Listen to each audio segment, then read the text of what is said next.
Welcome to our mini class this week.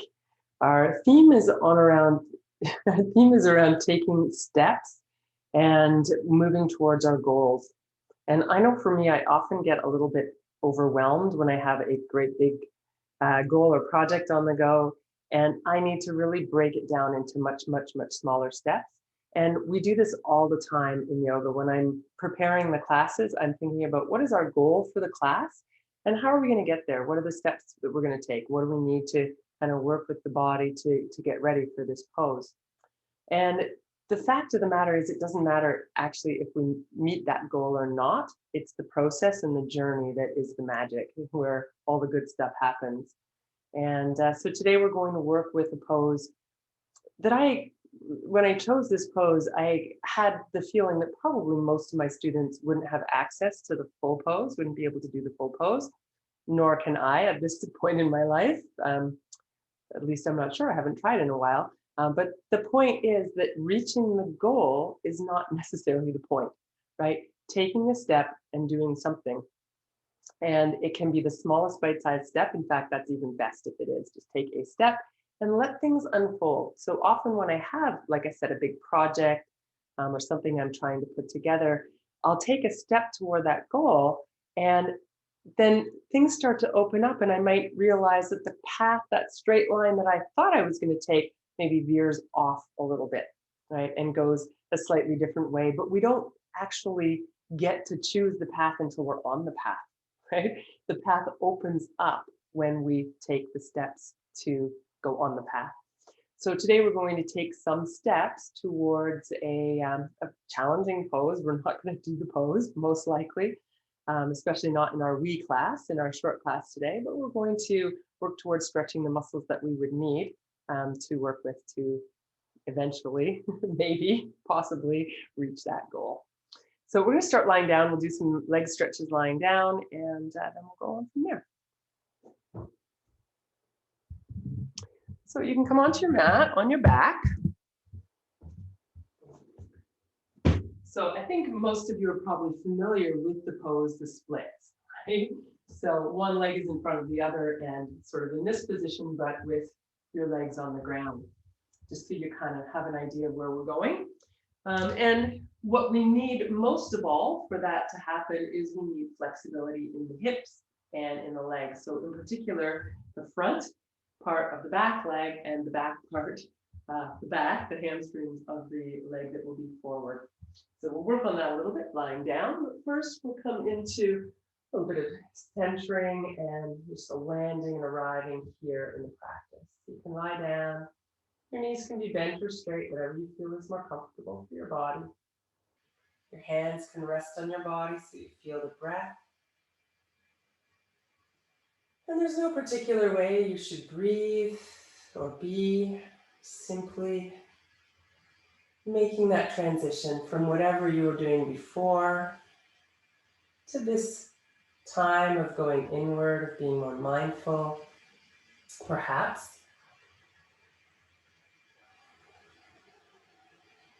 We're letting our bodies guide us. So your body is your most important guide. And if anything I suggest isn't feeling good to you, you're going to listen first to your body. So when we take these steps, we're moving a little bit out of our comfort zone.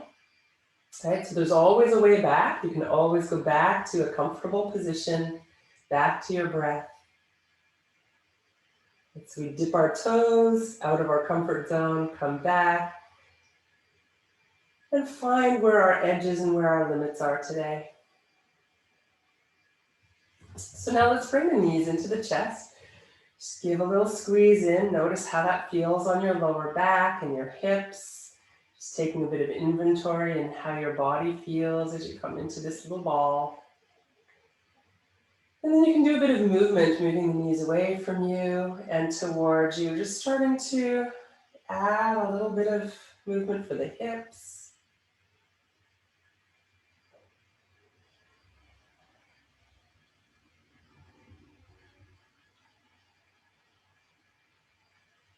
Right, and then bringing one knee into the chest, you can extend the other leg straight out on the ground, and that already starts to create a bit of opening in the front of this hip. So you might Be aware of that.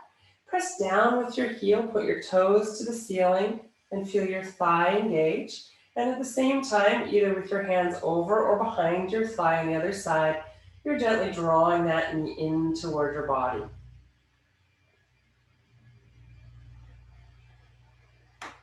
And then we'll switch so you can release the leg that's in toward the body, bring the other knee in, and extend the opposite leg down, keeping that leg active. Heel down, toes up, thigh engaged, and breathe.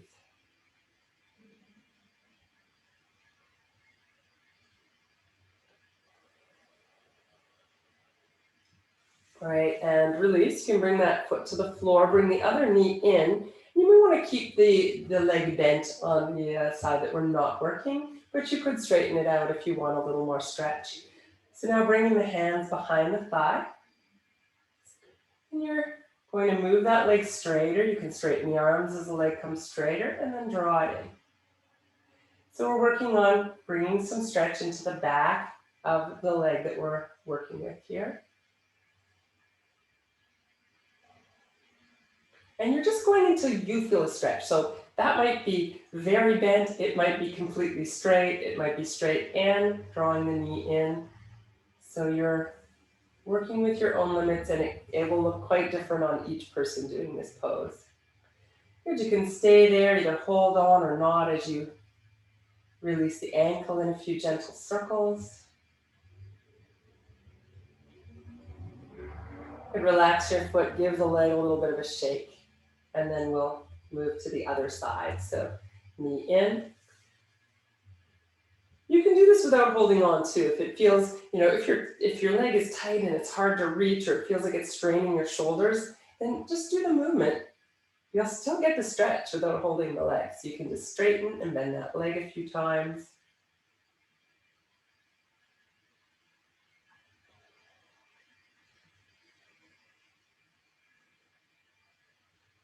And then leaving the leg in the air, circle the ankle. Remember, it's not about getting the leg straight, but about feeling just the right amount of stretch for you. All right, so when we take these steps and move towards our goal, I really want to make sure that we're comfortable and just that little bit of push towards the edge, right? So it's like comfort plus one, a little bit of stretch, right? And then finding ease and comfort there. All right, let's relax the leg, give it a little shake. Okay, and then bring it down. Again, both knees into the chest for a moment. Just give a little bit of a squeeze and then release. And having the feet a little bit apart now, so about hip distance apart, we're going to move into a twist. And the position of the legs actually changes where we experience more of the twist. So legs further apart, we're going to feel it more in the hips when we move side to side. Legs closer together, and the whole legs and hip move together so the back gets more of a twist. So we're going to try feet a little bit apart, and then as you bring the knees down, you might feel this stretch up the front and outside of the leg that's on top, and then back to center, over to the other side. And you can make this movement as big or as small as feels good for you. So you can just let the arms rest side to side. You might experiment with where your arms are. The higher they are, the more you're going to feel that stretch all the way up into maybe the side of your ribs, the chest, the shoulder, the arm.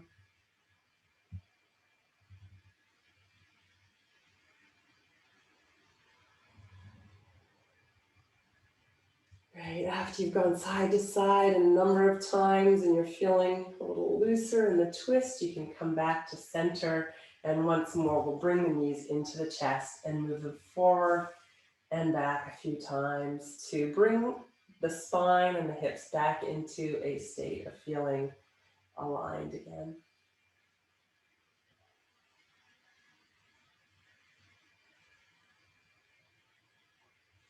And then releasing the feet to the floor. We'll roll to one side and come upright. Right, so we're going to make our way right over onto our hands and knees. And if you have blocks, you might find it handy to use them. You could even use a couple of weighty books to lift the hands up a bit. It's not strictly necessary, but you might find it to be helpful.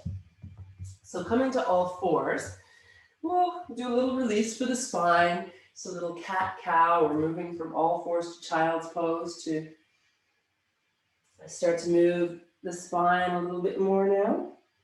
If you want to coordinate your breathing, inhale as you arch, exhale as you round, and you can choose just rounding or rounding into child's pose if you prefer. For those of you who are feeling a little bit more energized and want a bit more here, you can, instead of going every single time to child's pose, you can lift up at some point to downward dog, maybe spend a few breaths there walking on the spot, really releasing, not really releasing, but releasing your calves. You can come down to all fours anytime, maybe take a moment to rest in child's pose, either with your head on the ground, or it could be head on your hands or your stacked fists if you need that little bit of extra support. So, a few breaths here.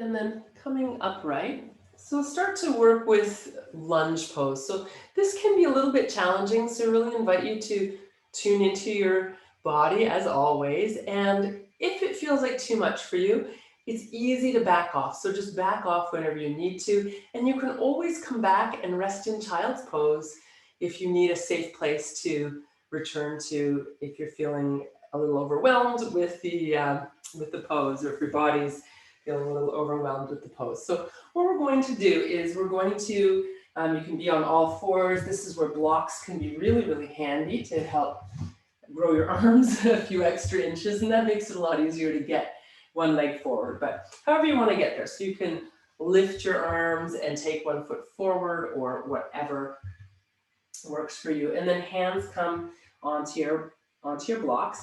And if you can see, it's a little dark, I'm noticing, but you might be able to notice that when I come upright, and you can try this, is my hips are over my back knee, right? So I'm not already forward in a lunge, and I'm not reaching back somehow, but I'm really landing hips, my whole body actually, over my back knee. And then I want to take that front leg and move it a little straighter until it's either straight or I feel a stretch in that leg. I'm starting to lose my balance, you might too. So here, having blocks, or another really nice way of doing this is to have a chair on either side of you. So like a kitchen chair where it's firm, and you can place your hands on each chair instead of the blocks. And then what we'll do is we'll rock forward and back. You want to make sure you've got enough padding under your back knee that you're comfortable. And so that might be putting a blanket under your knee or doubling up your mat. And we're just rocking back and forth. So when we rock forward, we're getting a stretch in the front of the back leg. And when we rock back, we're getting a stretch in the back of the front leg. So these are two really important areas of the body to stretch if we want to take a step towards that goal of splits.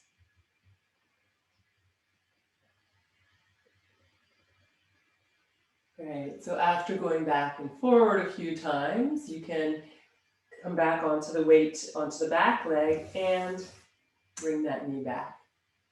We'll do the same thing on the other side. So you're going to step that foot forward with your back, hip, and knee lined up, moving the front leg straighter, and then rocking forward and rocking back. So if you don't have blocks, you're going to be a little bit more hunched forward onto your fingertips, and that's okay. That is totally fine. You'll still get the stretch in your legs and your hips. And if you have blocks, I find I'm just a little bit more comfortable, and I get a little bit more stretch actually if I'm more upright, especially in the lunge. So as I come forward into the lunge, If I'm up on my blocks, I can lift my heart a little bit more, and it does provide a little more stretch for that back leg. Coming forward doesn't matter so much because you can lean forward and really invite a nice stretch into that leg. Great, so let's come back now, all fours. You can move your blocks aside if you're using them, and do a few more rounds of all fours to child's pose or cat-cow. So really taking your time in between to come back to a neutral or balanced or aligned position in your hips and legs. All right. So the next phase or the next step that we'll do is to move a little bit more in towards splits. Now, this next step can be a little bit more challenging, so I invite you to go right back to what we just did and keep working with your hip flexors and your hamstrings in that nice easy way of just moving back and forth in the lunge. If you want to try going a little bit further, and still you don't have to go all the way by any means whatsoever, I'm going to recommend that you have a blanket. If you've got one handy. If not, you can still do all of this without. So I'm just going to have my blanket folded, and I'm going to put it at the end of my mat. I'm actually going to fold my mat over so that when I step my foot forward, it's going to actually end up being on the blanket. So again, you can just go right back to what we did before. Otherwise, same thing here. You're stepping forward. But instead of just wiggling your foot forward now, you can place your heel on your blanket. So I've got one leg straight in front, my weight is over the back leg, and then I'm using my hands on my blocks to support. If you have chairs, you can use your chairs instead. And then I'm going to slide forward and slide back. Right, so slide forward toward the splits, slide back. If that is too much for you, rock forward and back the way we did a moment ago, okay? And then at some point, you can stay in that lunge for a few breaths, or if you've come a little further toward the splits, I am not on the ground, I'm holding myself upright, so I'm using my arm strength, and then you want to pull back with the front leg, forward with the back leg, feel engaged through your legs a little bit here. Great, let's not hold too long. So when you are ready, you can come back and come to the other side. So again, it could be foot down, right? This is a little more advanced. Got all levels of you perhaps watching this, so really important to modify for you, right? There's no point in taking a step if we're going to step off the edge of the cliff, right? So from here, sliding forward, sliding back, or rocking forward, bending the front knee and rocking back. Okay, lots of options. Choosing the one that works for you. You can also do this if you aren't on a blanket, but you have a sock on your foot, just as well. Okay? You can stay a few breaths. If you notice the placement of my blocks, they're under my shoulders, so I'm not reaching forward or back for my blocks. I've got my weight directly down over my arms, and then I'm pulling a little back with my front leg, pulling forward with my back leg, so I'm really engaged. And then when you're ready again, you can come back to all fours, move your props aside, and a few more rounds of cat-cow or all fours to child's pose.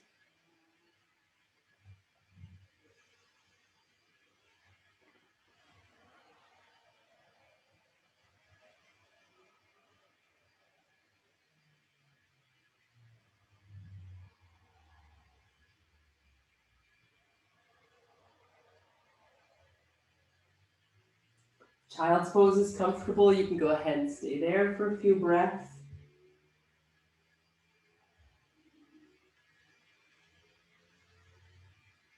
Either weight on your arms, head on the hands, or on the ground. As always, whatever works best for you.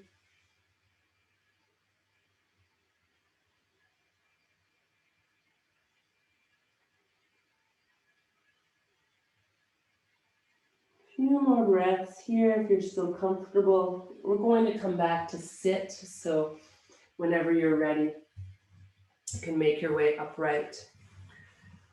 And either sit on the ground or sit on a chair. If you're on the ground, you might appreciate maybe a meditation cushion if you've got one, or a blanket, or even a block to sit on.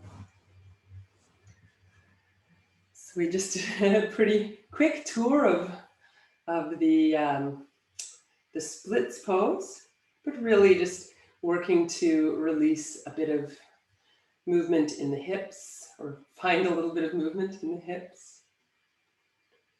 And then coming to sit. So notice your sit bones on the chair, the ground, or your cushion, whatever you're sitting on. Notice what sensations are present in your body right now. What are you aware of in your hips, your legs, your lower back, upper body?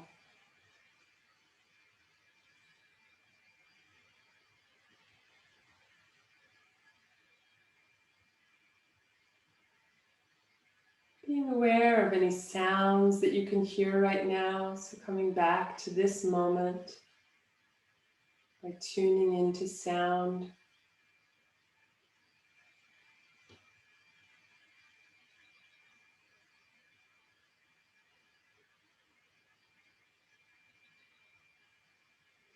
And then let's bring the palms together, hands together in front of the heart. So taking this theme off the mat and into your life, right? If there's something in your life that feels overwhelming, that feels too difficult to even contemplate, yet there's a desire to go in that direction, try taking one step. Figure out what is the tiniest, smallest possible step I could take, and take that step. So this week for me, I'm trying to work in the garden, and I'm never getting as much done as I want. So literally taking it one square foot at a time and planting each square foot. And eventually, if we keep taking those steps, we may not reach our original goal, but we keep moving forward, and the path opens as we walk it. Namaste.